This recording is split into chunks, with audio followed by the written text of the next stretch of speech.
함께 묵상기도 하심으로 수요기도회 시작하겠습니다. 정은아 집사님 기도 인도하시겠습니다.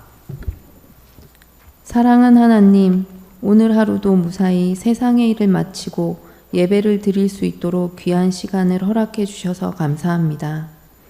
어제보다도 나은 오늘을 보내는 자랑스러운 하나님의 자녀가 되겠다는 다짐을 늘 지키지 못하는 부족한 자녀임에도 한결같은 사랑으로 기다려주시는 아버지 하나님 감사합니다. 어제와 오늘 하루를 돌아보니 부끄러운 기억만 가득합니다. 나약함과 나태함으로 가득 찬 날들을 보내고 있는 건 아닌지, 시샘과 욕심으로 시간을 낭비한 건 아니었는지, 핑계와 계획만으로 흘려보낸 시간이 아니었는지, 오늘도 후회가 가득한 기도를 드릴 수밖에 없는 저희를 용서하여 주시옵소서. 끝없는 사랑과 은혜를 베푸시는 하나님, 아침 저녁으로 쌀쌀하던 바람도 어느새 시원하게 느껴지는 계절이 왔습니다. 하나님께서 만드신 세상은 한치의 오차도 없이 굴러가고 있지만 저희의 마음은 1분 1초 사람의 가벼운 말 한마디에도 한없이 흔들리는 작은 존재입니다. 하나님 앞에서 하나의 먼지보다도 작은 저희가 욕심은 하늘보다도 높을 때가 많습니다. 만족하지 못하고 비교하며 하나님의 자녀에 맞지 않은 생각과 행동을 하는 저희를 용서하여 주시옵소서. 사랑한 하나님, 부디 늘 되돌아보는 사람이 되게 하여 주시고 하나님을 알고 나서 전혀 다른 사람이 되었던 사도 바울을 닮아갈 수 있도록 새로운 그리스도인이 되게 하여 주십시오. 하나님과 하루에 한 반보씩이라도 가까워지고 한 뼘씩이라도 닮아가는 제자가 되게 하여 주시옵소서. 지난주 우리나라 새로운 정부가 구성되었습니다. 평화롭고 안전한 나라가 되어 모든 사람들이 서로를 사랑하는 나라가 되도록 갈등과 편가르기가 없는 배려와 예의를 지키는 세상이 되도록 지혜를 내려 주시옵소서. 아름다운 수송교회를 위해 기도드립니다. 목사님의 몸과 마음의 건강을 지켜주시고 목회자들을 강건하게 붙들어 주시옵소서.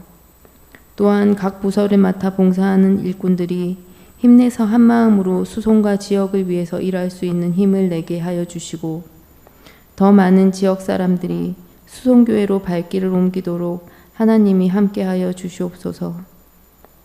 각 부서에서 계획하는 모든 일이 하나님의 뜻에 따라 이루어지게 하여 주시고 수송의 우리들이 방향을 잃고 헤매거나 주저앉지 않도록 늘 도와주시옵소서. 수송의 교인들이 각자가 가지고 있는 어려움을 하나님께 내려놓으니 우리들을 불쌍히 여기셔서 하나님께서 모두 이루어 주시기를 간구드리오며 모든 말씀 예수님 이름으로 기도드립니다. 아멘. 하나님의 말씀 에베소서 6장 1절부터 9절의 말씀입니다. 자녀되니 여러분 주 안에서 여러분의 부모에게 순종하십시오. 이것이 옳은 일입니다.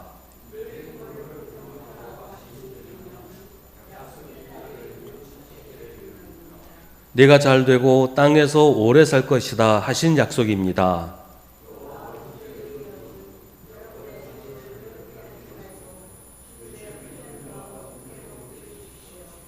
종으로 있느니 여러분 두려움과 떨림과 성실한 마음으로 육신의 주인에게 순종하십시오. 그리스도께 하듯이 해야 합니다.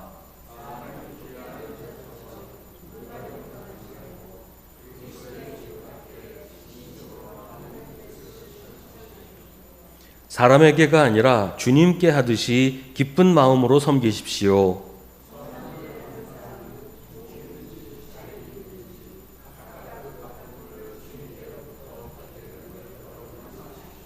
함께 읽습니다. 주인되니 여러분 종들에게 이와 같이 대하고 위협을 그만두십시오. 그들의 주님이시요 여러분의 주님이신 분께서 하늘에 계신다는 것과 주님께서는 사람을 차별하여 대하지 않으신다는 것을 여러분은 아십시오. 아멘. 오늘 말씀은 부모와 자녀 또 주인과 종의 관계에서 신앙적인 질서란 어떤 것인가에 대한 내용입니다. 성경이 이런 이야기를 하는 이유가 있겠죠. 우리가 성경을 읽을 때 항상 염두에 두어야 할 것은 그때 왜 이런 이야기를 해야 했을까? 이 이야기가 그 시대에 어떤 의미가 있었을까 하는 것입니다. 성경이 현실적인 문제를 외면하고 어느 시대, 어느 사회에나 통용되는 보편적인 이야기를 하지 않아요. 그런 이야기는 현실성이 없는 허황된 이야기가 되어버리기 쉽기 때문입니다. 가장 특별한 것이 가장 보편적인 것이다. 가장 지역적인 것이 가장 세계적인 것이다. 그런 얘기 하잖아요. 그러니까 구체성의 토대 위에 이루어지지 않는 보편성은 없습니다. 구체성이 없이 보편성을 얘기하는 건 허황된 얘기를 하는 것일 뿐이에요. 그러니까 현실에서 멀리 있는 현실과 상관없는 얘기를 하지 않고 성경은 항상 현실에서 벌어지는 구체적인 일을 이야기하고 있다는 것을 우리가 좀 염두에 둘 필요가 있어요. 성경에서 이런 이야기를 한다? 아, 그럼 그때 교회 안에서 이런 일이 있었겠구나 라는 것을 짐작을 할 수가 있다는 것이죠. 그렇게 구체적인 이야기를 하니까 이게 어느 시대, 어느 사회에든지 적용할 수 있는 하나의 이제 본보기가 된다는 거예요. 시대나 사회를 생략한 채 하는 이야기는 구체적으로 우리 삶에 적용이 안 된다는 말이죠. 성경에서 부모와 자녀, 주인과 종의 이야기를 하는 것은 그 시대에 이게 문제가 되었기 때문이에요. 세상에서 이 관계, 부모와 자녀의 관계, 특히 이제 아버지와 자녀들의 관계, 그 주인과 종의 관계가 하나님의 창조 섭리에 어긋나는 것인데, 교회 안에서도 그 세상에서의 그런 질서가 그대로 들어와서 세상에서도 계속 이런 질서를 고집을 하니까 문제가 생기고 혼란이 생긴다는 거죠. 그래서 이를 바로잡기 위해서 오늘 성경은 이런 이야기를 하고 있다는 것입니다. 오늘 말씀의 의미를 좀 이해하기 위해서는 당시 세상이 말하던 부모와 자녀, 주인과 종의 관계에 대해서 아는 것이 좀 도움이 돼요. 그 시대에 통용되던 질서, 이제 이런 세상의 질서에 대해서는 아리스토텔레스라는 그리스 철학사가 쓴 정치학이라는 책에서 언급을 하고 있는데, 그 책에서는 참된 인간으로 간주할 수 있는 유일한 존재는 가장이자 주인인 남편뿐이다, 이렇게 주장을 해요. 그러니까 부모도 아니고 그 아버지만이 참된 인격적인 존재이고, 또 주인, 종과 주인 관계에서 주인만이 참된 인간적인 존재다. 다른 사람들, 아내나 자녀나 종이나 이런 존재들은 누가 그런 표현도 하던데 절반 인간, 한 사람, 온전한 한 사람이 아니고 절반쯤 되는 사람, 이제 그렇게 이제 취급을 받았다는 것이죠. 시대에 따라서는 그보다 못한 시대도 있었어요. 자식과 아내는 가축과 동일하게 취급되던 시대도 물론 있었는데, 아무튼 그런 취급을 당하던 시대였다는 말이죠. 종이나 여자나 아이들은 합리적이고 이성적인 능력이 현저하게 결여되어 있기 때문에 주인이며 남편이며 아버지인 남성의 통제를 받아야 한다. 이 그 시대의 질서였어요. 종과 여자와 아이들은 사회의 실제적인 구성원이 되기에는 부족하다. 그러니까 남자가 다 하는 것이고 다른 아내나 아이들이나 종들은 그냥 도와주기만 하면 된다. 시키는 대로 하기만 하면 된다. 이게 그 당시의 사고방식이었다는 겁니다. 근데 사회가 이런 질서 위에 세워져 있으니까 교회 와서도 똑같이 한단 말이에요. 근데 성경은 그런 질서를 인정하지 않아요. 교회가 계속 강조하는 것은 그리스도 안에서 모두가 하나라는 것인데, 이런 신분 질서를 그대로 유지하면서 하나가 되기를 기대할 수는 없으니까요. 교회는 주님이신 예수 안에서 모든 것이 새로운 가치와 질서를 가지게 된다. 우리가 새 사람이 된다. 이게 성경의 원칙이죠. 그리스도 안에서 새로운 피조물이 된 모든 사람은 모두가 하나님의 백성으로서 동등한 존엄성과 가치를 가지고 있다라는 것입니다. 이런 질서는 완전히 새로운 것이에요. 그 시대 사회에서는 찾아볼 수 없는 그 사회의 질서와 정면으로 충돌하는 완전히 새로운 것이었어요. 그런데 교회가 이런 질서를 이야기하면 세상의 질서, 기존 질서와 정면으로 충돌을 하게 되죠. 그러면 이런 질서를 세우려면 기존의 질서를 완전히 무너뜨려야 하는 것인가? 이런 현실에 맞닥뜨리게 됩니다. 근데 성경은 우리에게 모든 것을 한꺼번에 뒤집어 버리라는 얘기를 하지 않아요. 한꺼번에 모든 것을 뒤집어 엎는 일은 하나님이 직접 하십니다. 새하늘과 새 땅을 창조하시는 것이죠. 성경이 우리에게, 교회에게 하라고 하는 일은 방식이 달라요. 이 바퀴벌레가 많이 나오는 집이 있잖아요. 근데 이 개미가 있는 집에는 바퀴벌레가 없다 그래요. 바퀴벌레가 개미를 감당하지 못하는 모양이에요. 그러면 집에서 개미가 있으면 바퀴벌레가 없어지니까 좋은 것일까요? 개미가 많아지면 집이 무너질 수도 있어요. 적어도 바퀴는 집을 무너뜨리지는 않죠. 근데 개미는 집을 무너뜨릴 수도 있어요. 물론 이제 우리나라에서는 뭐 그런 일은 잘 없는데 어떤 종류의 개미들은 이제 그런 개미들이 있다 그래요. 더군다나 요즘처럼 이제 콘크리트 건물은 별로 영향이 적겠지만 목조 건물 같은 경우는 뭐 하루아침에도 무너질 수가 있다는 거죠. 산에 가다 보면 바위에, 큰 바위인데 거기 뭐 풀이 나거나 뭐 나무가 자라거나 이런 거 본 적이 있으실 거예요. 야, 어떻게 저런 데서 풀이 자라고 나무가 자랄까? 어떻게 저기서 살아 있을까? 이런 생각을 하잖아요. 근데 그 나무가 바위를 두 동강 내버리기도 합니다. 나무가 뿌리를 뻗으면서 바위를 부셔버리는 거예요. 옛날 집에 보면 이제 옛날 기와집들 보면 처마 밑에서 이제 물 떨어지잖아요. 그 물 떨어지는 곳에 그 바닥을 보면 조금씩 이제 홈이 파입니다. 조금 홈이 파여요. 근데 그걸 그대로 두면 홈이 점점 커지면서 웅덩이가 되죠. 성경이 제시하는 변화가 그런 겁니다. 기존의 질서를 송두리째 뒤집어 엎는 무슨 혁명을 하거나 그런 것이 아니고 그 질서 안에서 균열을 일으켜서 쪼개버리는 거예요. 그렇게 교회와 신앙이 세상을 변화시키는데 시끄럽게 요란하게 하는 것이 아니고 사람들이 깨닫지 못하는 사이에 어느새 하다가 세상이 달라지는 이런 변화를 교회가 일으킨다는 것이죠. 오늘 말씀이 바로 그런 거예요. 1절은 자녀인 사람들에게 주 안에서 부모에게 순종하라고 합니다. 구약의 율법을 인용해서 내 부모를 공경하라고 합니다. 이건 뭐 별로 새로울 게 없는 얘기처럼 들리죠. 이건 뭐 구약에만 나오는 얘기가 아니고 뭐 웬만한 사회에서는 다 강조하는 그런 얘기들이잖아요. 근데 오늘 성경에서 얘기하는 건 어디서나 들을 수 있는 그런 얘기가 아니에요.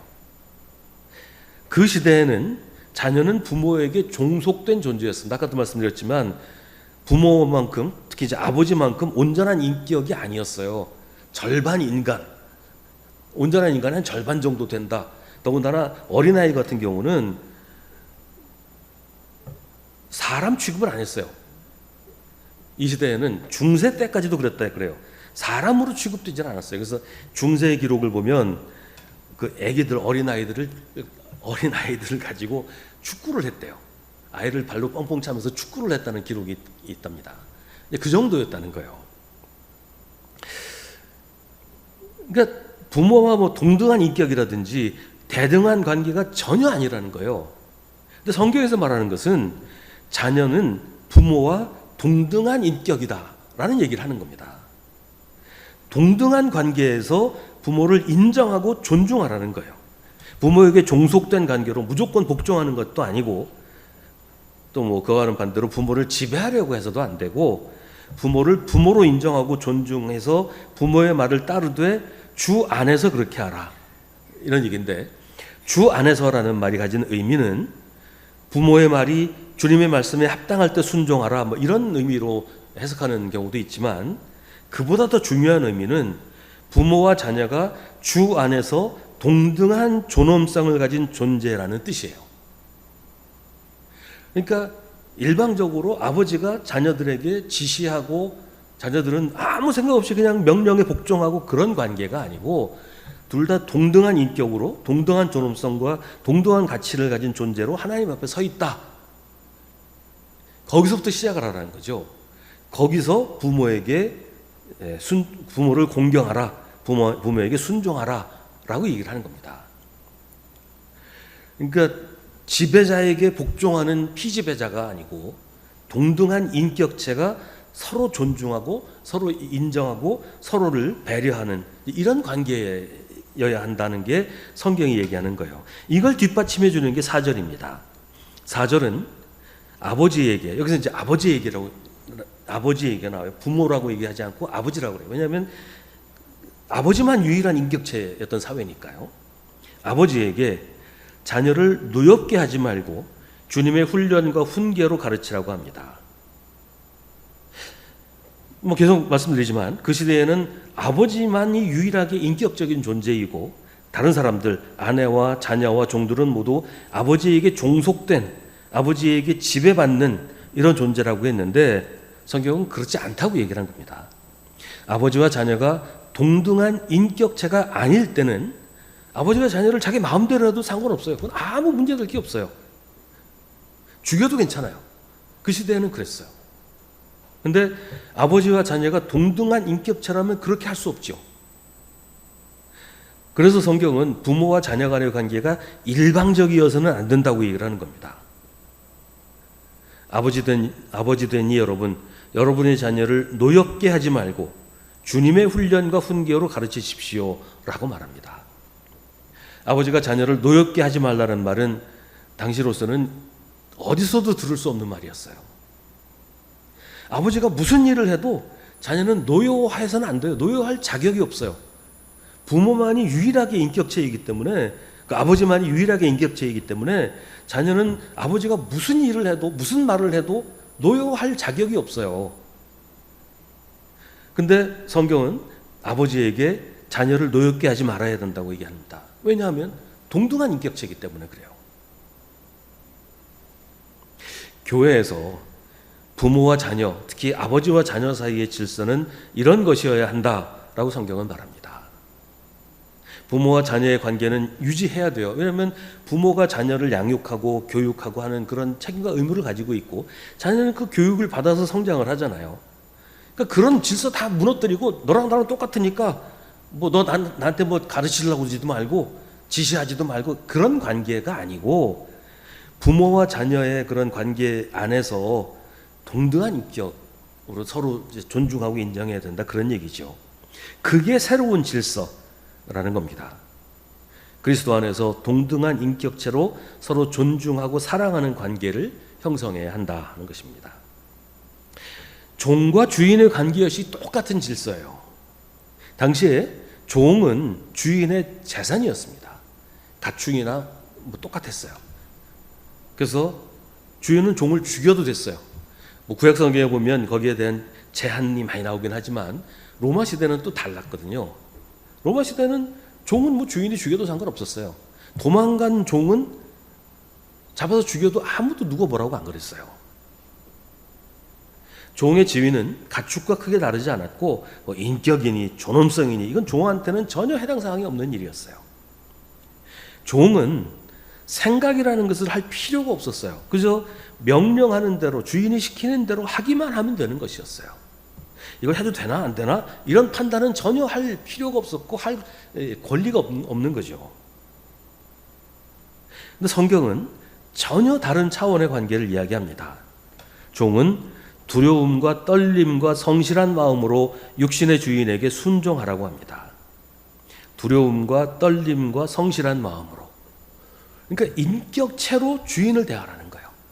그래서 기계처럼, 가축처럼, 소처럼 그렇게 주인이 시키는 대로 복종하는 관계가 아니고 인격체로서 주인에게 순종하라. 마치 그리스도에게 하듯이 주인을 대하라. 사람을 기쁘게 하는 자들처럼 눈가림으로 하지 말고 그리스도의 종답게 진심으로 하나님의 뜻을 실천하라고 합니다. 그런 사람들 있죠. 누가 보는 데서는 정말 열심히 해요. 보면 남들 쉴 때도 쉬지 않고 막 열심히 하는데 안 보면 아무것도 안 하는 이런 사람들이 있어요. 회사에도 있을 거고 여러 군데 있어요.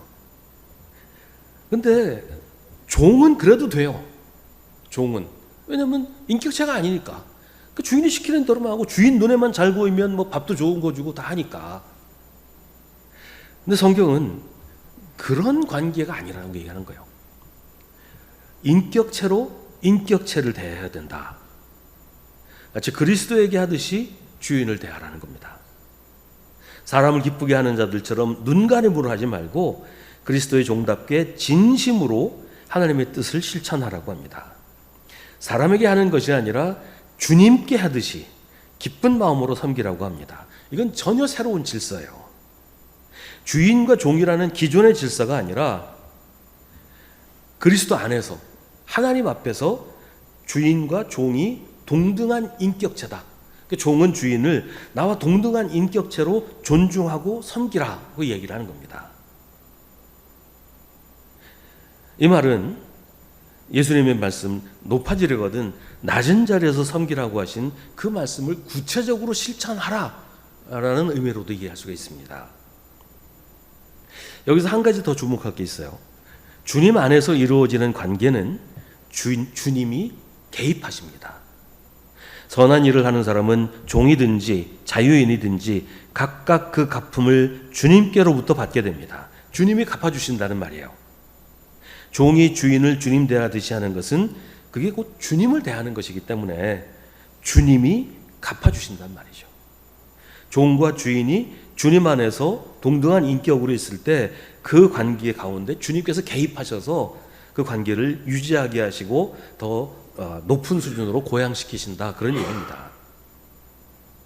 주님 안에 있는 사람들은 신분이나 지위에 상관없이 모두 동등하다는 것입니다.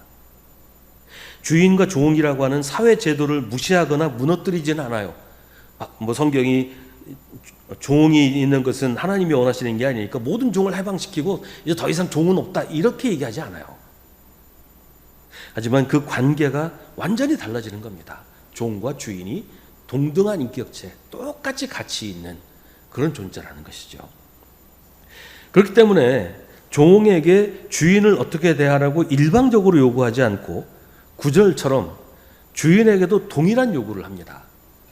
9절은 주인에게 종들에게 이와 같이 대하고 위협을 그만두라고 합니다. 이와 같이 대하라는 것은 종을 대하기를 주님께 하듯이 하라는 거예요. 종이 주인을 주님께 하듯이 하라, 이걸로 얘기가 끝나면 관계가 어그러지죠. 근데 성경은 주인에게도 종을 주님 대하듯이 대하라고 지시를 합니다. 위협을 그만두라는 것은 종을 억압하고 지배하려고 하지 말고 자기하고 동등한 인격체로 대하라는 거예요. 왜냐하면 종들의 주님이시고 동시에 주인의 주님이신 하나님께서 하늘에 계시고 주님께서는 사람을 차별하여 대하지 않으시기 때문이다. 이 얘기 안에 다 들어있어요. 주님께서는 사람을 차별하여 대하지 않으신다. 모든 사람을 똑같은 가치를 두고 대하신다. 모든 사람은 주님 안에서 동일한 인격체, 동등한 인격체다라는 얘기를 하는 겁니다. 성경은 당대의 사회 질서를 부정하고 뒤집으라고 하지 않습니다. 그렇게 하는 것은 격렬한 저항을 불러올 것이고 엄청난 부작용도 따를 것입니다. 역사적으로 그런 일들이 있었죠. 그 중에 대표적인 게 공산주의 혁명이잖아요. 그리고 그 결과가 어땠는지는 우리가 너무 잘 알고 있습니다. 혁명 과정에서도 엄청난 피를 흘렸어요. 수많은 사람들이 죽었어요. 혁명이 성공한 이후에도 피비린내는 그치질 않았어요. 결국 최종적으로는 실패로 끝나고 말았습니다. 성경은 제도 자체를 뒤집으라, 사회 자체를 뒤집어 엎으라, 이렇게 말하지 않아요. 그 근본이 되는 질서, 사람을 차별하고 지배하는 이 질서를 바꾸라고 하는 겁니다. 모든 사람은 주님 안에서 동등한 인격체이기 때문에 서로 인정하고 존중해야 하고 서로를 대할 때 주님을 대하는 것처럼 해야 한다고 성경은 말합니다. 그러면 세상은 그 기초에서부터 달라지게 되는 것이죠. 남편과 아내, 부모와 자녀, 주인과 종이 서로를 주님 대하듯이 하면 그 관계 속에 주님이 개입하시면서 세상의 모든 관계를 이렇게 만들어 가신다는 겁니다. 이게 교회가 세상과 결정적으로 다른 모습이에요. 하나님의 질서와 세상의 질서가 결정적으로 다른 모습입니다. 신분이나 지위나 재산이나 학벌이나 어떤 것으로도 사람을 차별할 수가 없다. 모든 사람은 주님 안에서 동등하고 같은 가치로 인정받고 대접받아야 한다. 이게 하나님의 질서라는 것입니다. 성경은 우리를 새 사람이라고 부릅니다. 예수 그리스도 안에서 우리는 새로운 피조물이 되었습니다. 새 사람은 옛사람과 다릅니다. 내가 새 사람이듯이 예수 안에 있는 다른 사람도 새 사람이에요. 아내나 남편이나 자녀나 종이나 모두가 다 새 사람이에요. 너나 나나 똑같은 사람이란 말이에요. 이걸 무시하고 부정하는 사람은 그리스도인일 수가 없어요. 인종차별을 한다든지 출신이나 사회적인 지위나 재산이나 학벌이나 어떤 이유로든 사람을 차별하는 사람은 하나님이 세우신 질서를 거부하는 것이고 하나님을 거부하는 것입니다. 물론 어떤 사람하고 좀 더 친하게 지내고 어떤 사람하고는 좀 가깝지 않게 지내고 이럴 수는 있어요. 이건 문제될 게 없죠. 그러나 누구라도 차별을 한다든지 무시한다든지 지배하려고 한다든지 해서는 안 된다는 거예요. 다른 사람을 함부로 대하거나 우습게 여겨서는 안 된다는 것이죠. 아무리 그 사람이 내가 보기에 좀 부족하다고 해도, 내가 그 사람보다 월등히 잘났다고 해도 그거는 어떤 부분에 대한 문제일 뿐이지 인간으로서의 존엄성과 가치에는 아무 차이가 없다는 거예요. 사람을 차별하고 사람을 무시하고 사람을 지배하려고 하는 것은 하나님의 뜻이 아닙니다. 우리는 우리가 만나는 모든 사람을 하나님 대하듯이 대해야 합니다. 우리의 하나님은 우리가 대하는 이 사람의 하나님이시기도 하기 때문이에요. 하나님이 나를 사랑하시듯이 하나님이 이 사람도 사랑하십니다. 하나님이 나를 귀하게 여기시는 것처럼 하나님은 이 사람도 귀하게 여기십니다. 나의 하나님과 이 사람의 하나님은 같은 하나님이에요. 하나님은 우리를 똑같이 사랑하시고 똑같이 귀하게 여기십니다. 그래서 우리도 모든 사람을 하나님 대하듯이 대해야 하는 것입니다. 하늘에 계신 우리 아버지, 아버지의 이름을 거룩하게 하시며 아버지의 나라가 오게 하시며 아버지의 뜻이 하늘에서와 같이 땅에서도 이루어지게 하소서. 오늘 우리에게 일용할 양식을 주시고 우리가 우리에게 잘못한 사람을 용서하여 준 것 같이 우리 죄를 용서하여 주시고 우리를 시험에 빠지지 않게 하시고 악에서 구하소서. 나라와 권능과 영광이 영원히 아버지의 것입니다. 아멘.